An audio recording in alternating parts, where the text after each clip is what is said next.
Tennis is one of the most pure sports around, with no coaches or teammates on the court, just two players and a ball. If you're a fan of the sport and are looking to get in on the betting action, I'm here to help by breaking down the basics of tennis betting.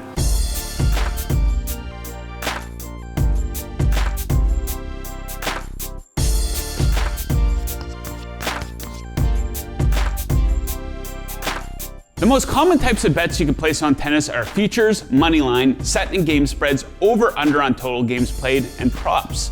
Let's start with betting futures options. These types of bets are simple, as you select a tournament winner before or during the event. So if you like the King of Clay, Rafael Nadal, to win the French Open, then you would place a futures bet on him to win pre-tournament to win the title. In tennis, you can bet futures up until the quarterfinals. The odds for a pre-tournament favorite are typically in the plus 100 to plus 700 range. At plus 100, you would need to wager $100 to profit an additional $100 on a successful bet, whereas hitting your $100 wager at plus 700 odds would net you $700 in profits. Next, let's look at moneyline bets. To place this type of wager, all you have to do is pick a winner in any given match. For example, if Novak Djokovic is playing against Roger Federer and you like Novak to win, and he does, then you win your bet. When looking at the moneyline odds, the favorite will be indicated by a minus sign and the underdog is indicated by a plus sign. The underdog is always offering a bigger payout because, in the eyes of the odds maker, the favorite has a higher probability of winning. Betting the set spread in tennis means you are picking how many sets a player will win during a match.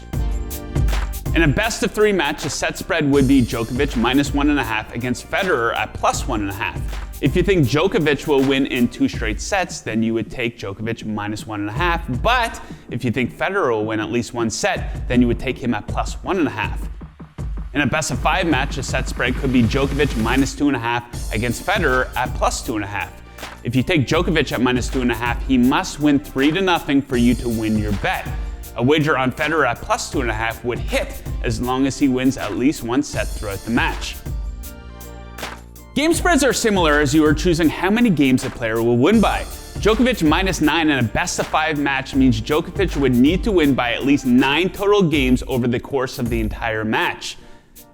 In tennis betting, totals do not involve picking a winner. Instead, you are trying to predict the length of a match in terms of the number of games played. These are known as over/under bets. In a best of 3 match, you could have an over/under of 22.5 games. If you think it will be a closely contested and lengthy match, then the over is the play. If you think one player will dominate, you consider the under for a quicker matchup with fewer games played overall.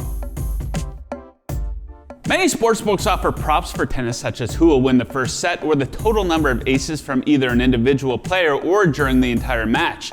These are considered exotic bets and aren't available at all sportsbooks, but they do offer a fun sweat if you can find them.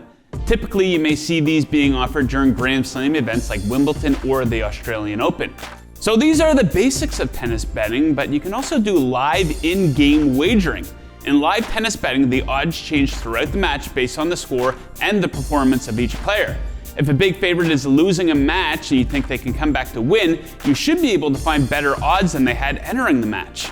No matter which bet you decide to place, you should do your research by considering the type of playing surface, check match history, and also look at the recent form of each player.